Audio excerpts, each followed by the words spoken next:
to embody health on all these different levels, physically, emotionally, mentally, spiritually, socially, and energetic. What does that mean when you find yourself in like an adverse condition?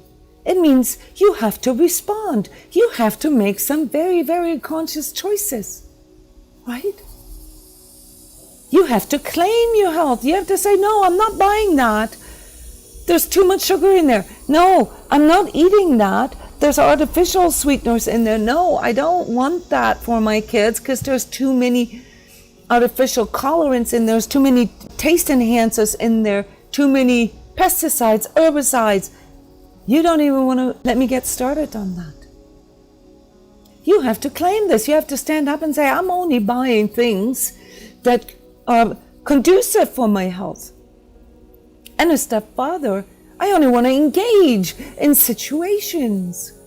I only want to work for companies or with people or companies that are promoting something that is life promoting, that is strengthening and empowering to people, not weakening. And welcome all of you who would like to actually go into deeper dialogue, to go into deeper reflection and sharing about the challenges and the topics that you are going through in your life right now. I am an energy healer, energy coach, and energy therapist. So in my profession, aside from doing these daily energy prayers, I help people through these transformations in their lives, whether it be changing the job or starting your own business or breaking up, leaving a toxic or unhealthy relationship, or getting yourself into a place of attracting a more healthy partner, or dealing with addiction, dealing with the mental challenges of family members, of loved ones, etc. So many reasons why we sometimes need someone to guide us through these transitions and to remember. So I'm a big tour guide for anyone who feels this impulse to connect more, to really seek this inner experience of their spiritual self. And the only thing that really qualifies me, besides having spent probably 3 decades in studying all of this systematically, is that I have been going through this, that I am embodying this, and produced a bunch of online courses and community courses and all kinds of modalities that can help people with these transformations in life that allow us to grow into our higher expression. I'd like to talk to you guys about health and why health is such a big issue nowadays. It has to do with the topic that we just prayed for. It has to do with us being able to remember what health actually is. And specifically, of course, holistic health that is composed of more aspects than just our cells and our biochemistry, our neurotransmitters and our joints and our blood and our organs working correctly. Health is when we are in congruence, is when how we see ourselves from within, how we present ourselves in our life on the outside through the activities and the daily choices that we make, the health regimens too, and embody this, miraculous creation, if you will. The human body is a truly miraculous creature at this point, the creature that shows the highest level of evolution on this physical level. not just because we have, certain aspects of metabolism that are not discovered yet by medical sciences, but also because we have this really, really strong interaction between our consciousness and our body. And if one looks at health or holistic health as the congruence, how well our physical and our spiritual, and with it, of course, also our emotional and mental health, how well they match up, then you can literally infer that embodiment is not some kind of esoteric new agey goal, to just sort of float around in your life or sit on the mountaintop somewhere and meditate all day, but that it is much more complex, namely to bring all these different dimensions of ourselves together, to align them. And when it comes to health, just like we just spoke about this connection, this spiritual connection, it's something that needs to be claimed. It's something that needs to be chosen. But why is this such a big problem for us here in this world in the 21st century? I'd love to hear from you what your thoughts are. Why do you think health is such a big topic right now? Not just because of the obvious that there is a pandemic that on some level scares us, reminds us of our mortality. But why is health in general such a big topic? What do you think?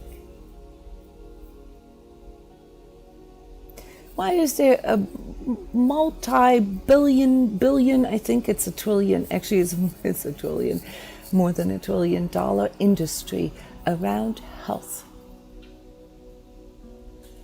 Why do you think that is?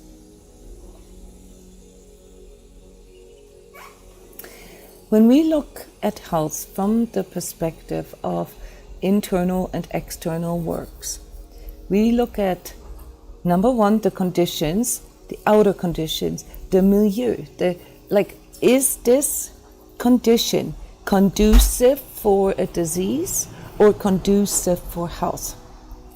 Then we look at that which needs to be removed, right? To not further, say, contaminate the person, to not further put, more toxins or more germs or whatever it is that was identified as not conducive for health. We need to reduce this, we need to remove this. And then we have a third part to healing, namely the integration, where we need to connect all of this and help someone to integrate this into their daily routine, into their self-care, into their daily expression of self-love. Annette is sharing here, she thinks the reason why health is such a big topic is because there are a lot of distractions. Would you like to elaborate on that? What kind of distractions? You mean distractions that distract us from living a healthy life? Is that how you mean that?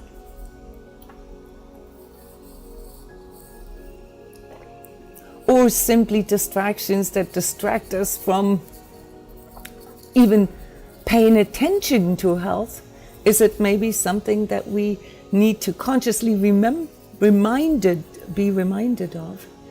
Yes, awareness warrior, you're right. A big part of the reason why health is such a big topic is because of the choices that humans make. But wait a minute, what kind of choices?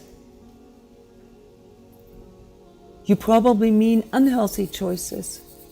Is that right? Because there's nothing wrong with choices when they come from the awareness and the empathy to feel when something is healthy and when something is unhealthy.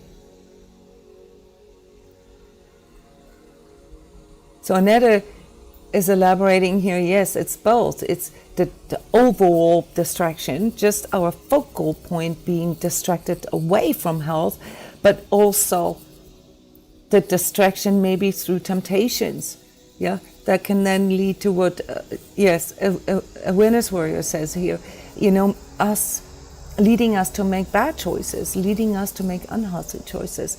In a lot of cases, actually leading us to make unhealthy choices, thinking that we are making healthy choices. That's a bummer. This is why I often talk about gaslighting, collective gaslighting, and the dangers of consumerism, the dangers of convenience.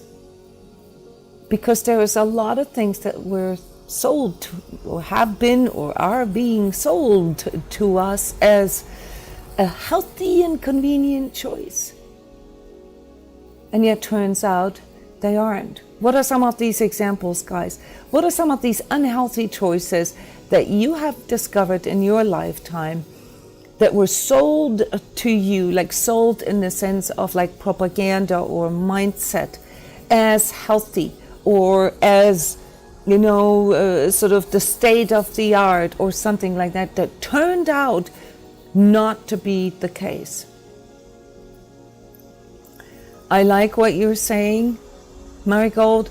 Modern living is not conducive to health. This is probably the simplest answer to my question.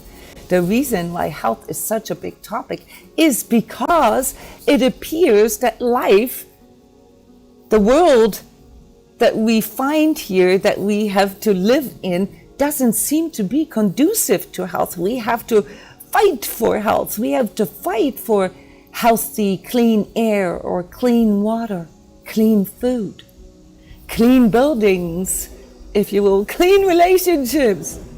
We have to fight for this. It almost feels hostile. Yes, that's why health is such a big topic, and rightly so. Yes, Becky, all different kinds of diet. Fantastic example. I've been around this dieting corner for a long time because I started my career as a nutritional consultant.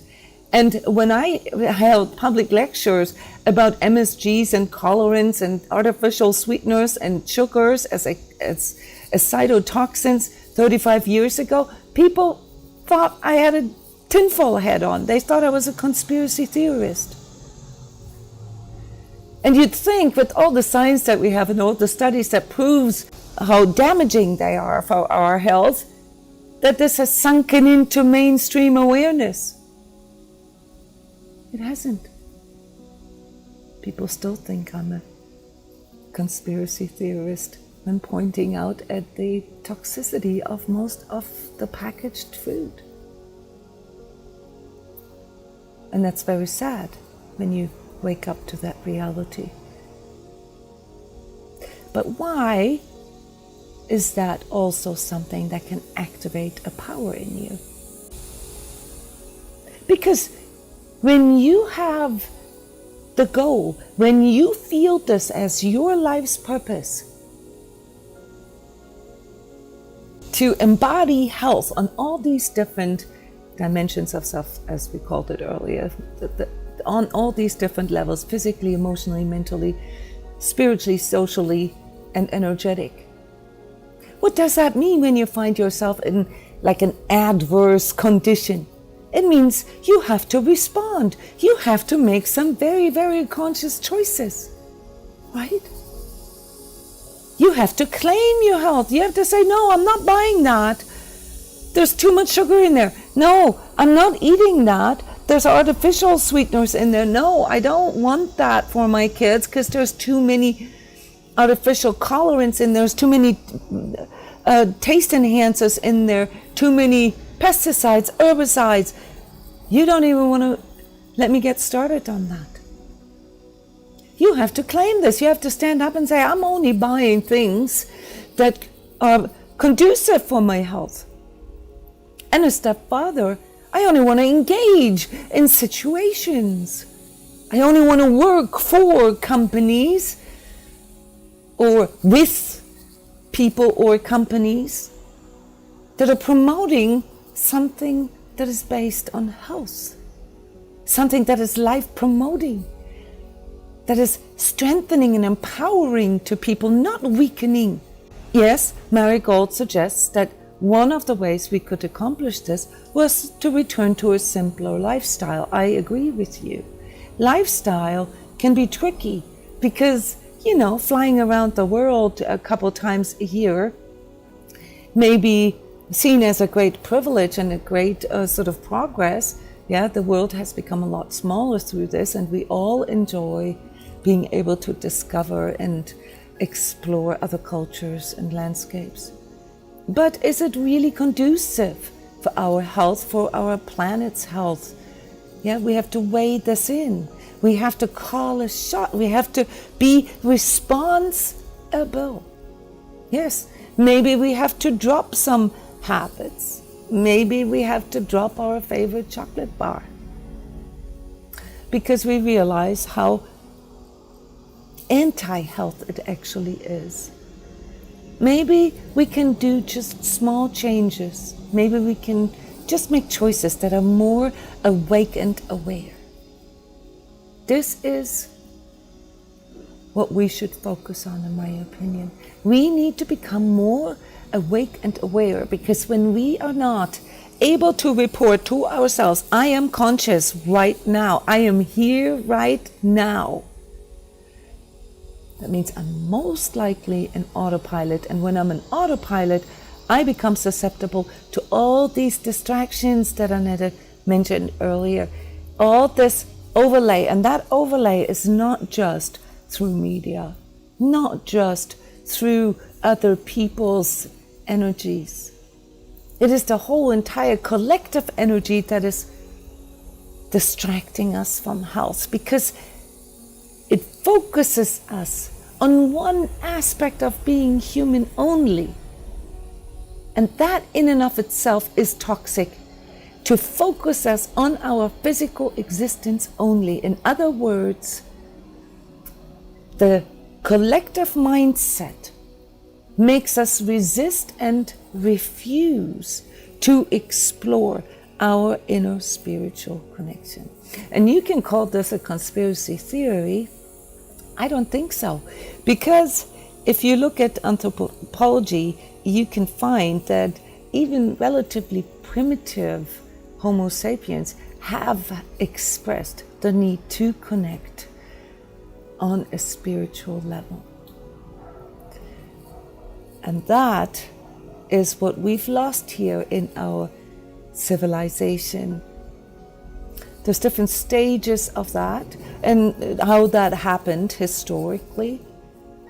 The last sort of big pivotal moment was when we started preferring science over internal experience. And yes, science has brought us the training of our mind, the training of our mental, intellectual capacity, which was very important.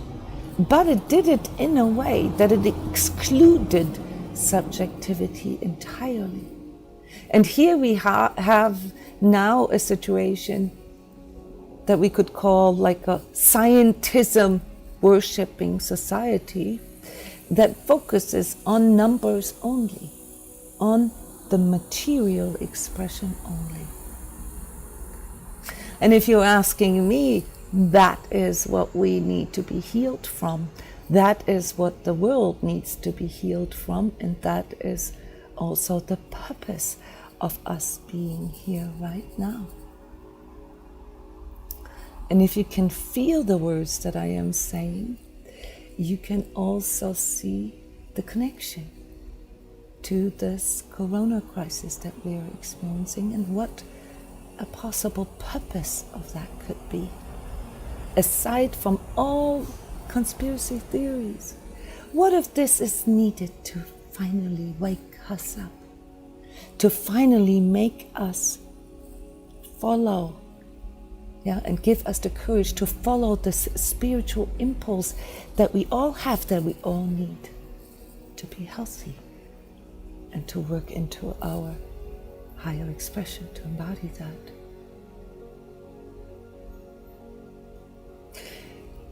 Marigold is asking me what I say is not a conspiracy. Do you mean in regards to me pointing out that people thought it was a conspiracy? I was talking about the food industry, and I was talking about contaminants and toxins in our industrially produced food. Most of the stakeholders also own pharmaceutical companies. That is not a conspiracy, guys. It is not a coincidence that the pharmaceutical industry offers remedies that are caused by food products that they sold, perhaps with the deliberate intention to produce those symptoms. That part is the conspiracy, that, whether or not it's deliberate. But the truth, the facts are that our food makes us sick, and that our lifestyle makes us sick.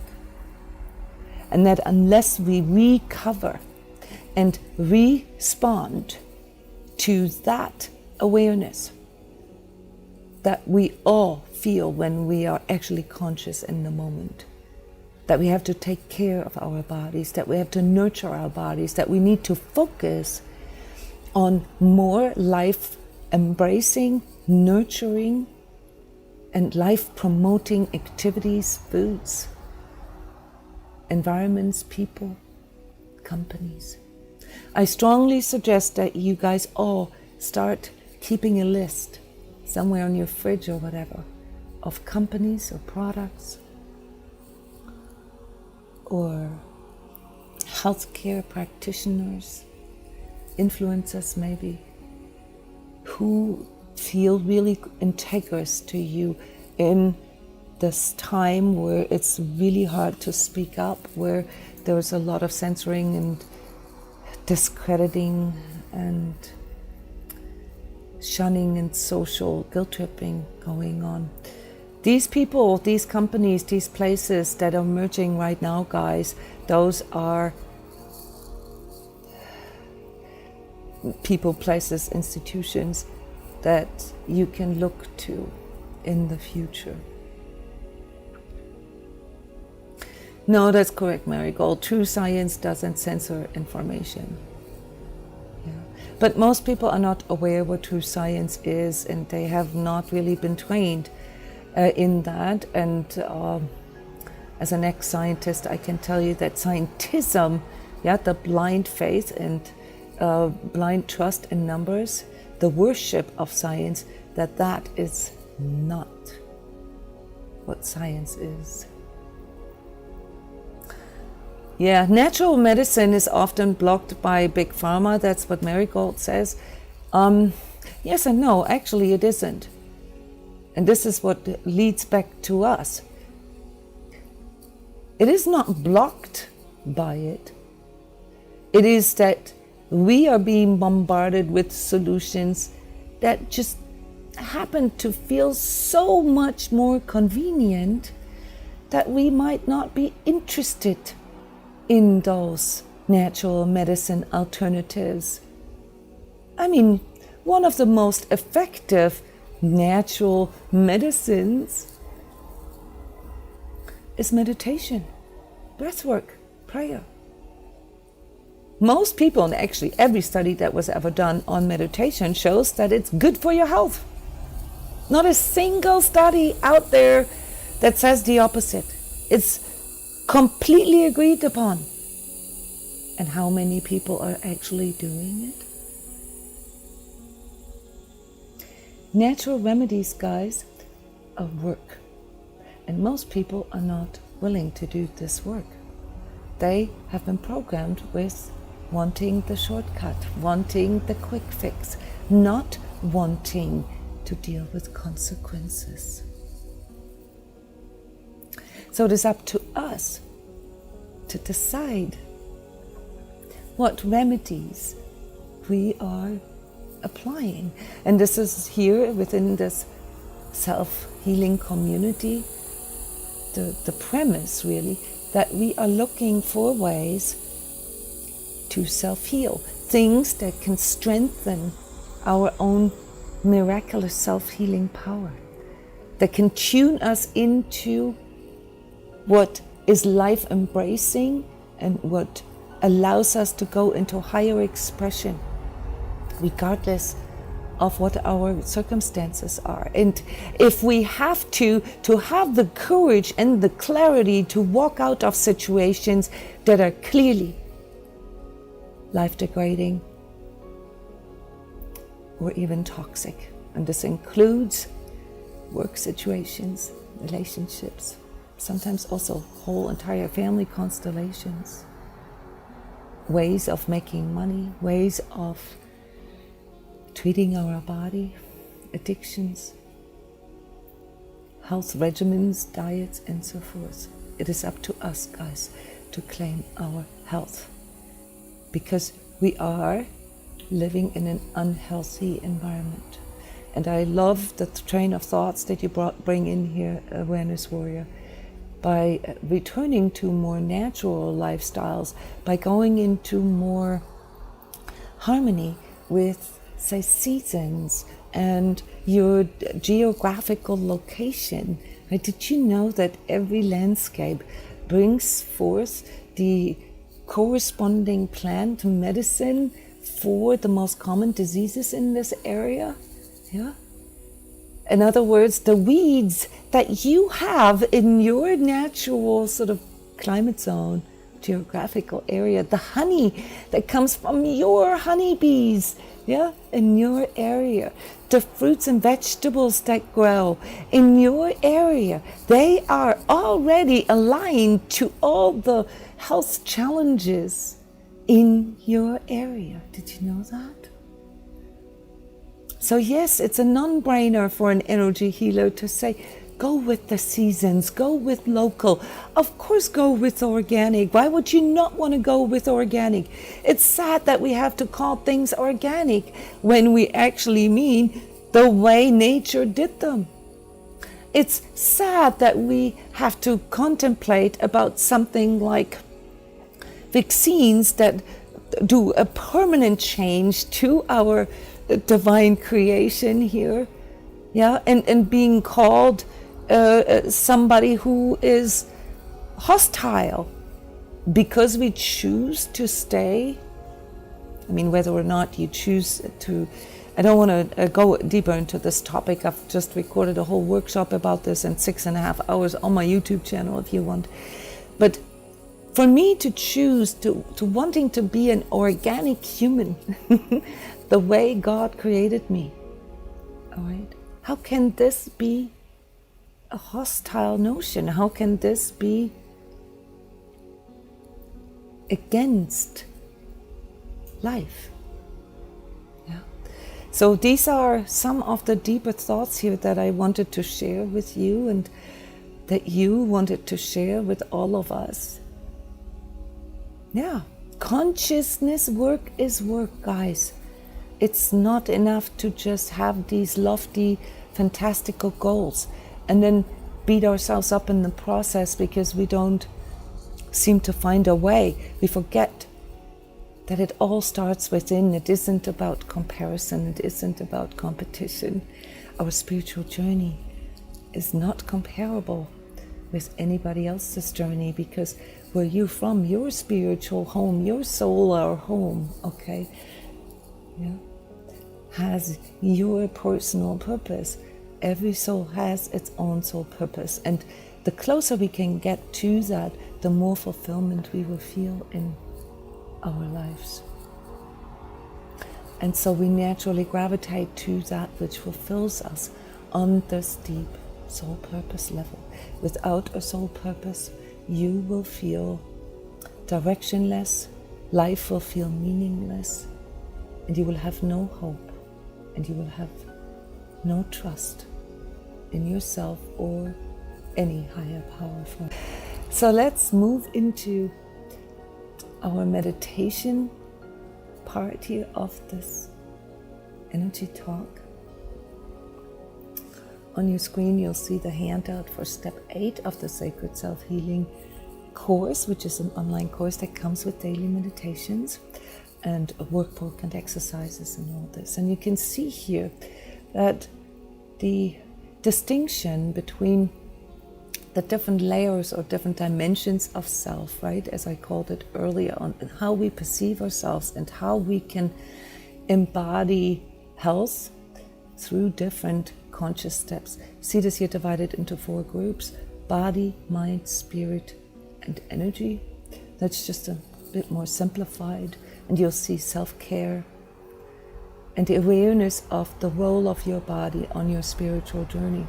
When you look at the mental health here, the mind, it has a lot to do with us being willing to do this inventory. Yeah, and in the workbook you'll find a life wheel, and the meditation is also going to help us to do an inventory.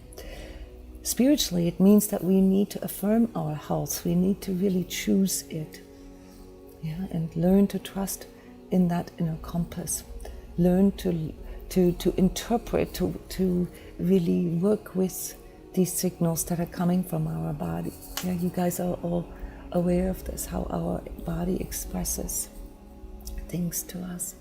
And then, of course, if you feel that pull into working with the more energetic aspects of it, to contemplate about these topics that we've contemplated about today, what healthy choices actually are and what they align a person to. They align you to something that's life embracing, yeah, and how to implement a holistic perspective. So you can lean back now. All right, you're going to see me basically meditate here, close my eyes and meditate with you. I'm going to turn my microphone off and turn the music on. And I wish you a wonderful experience, inner experience now of health.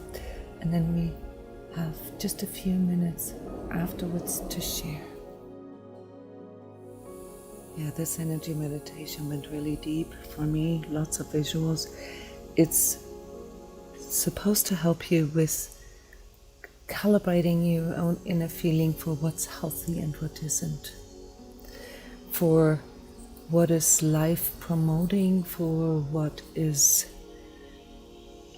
life degrading, if you will.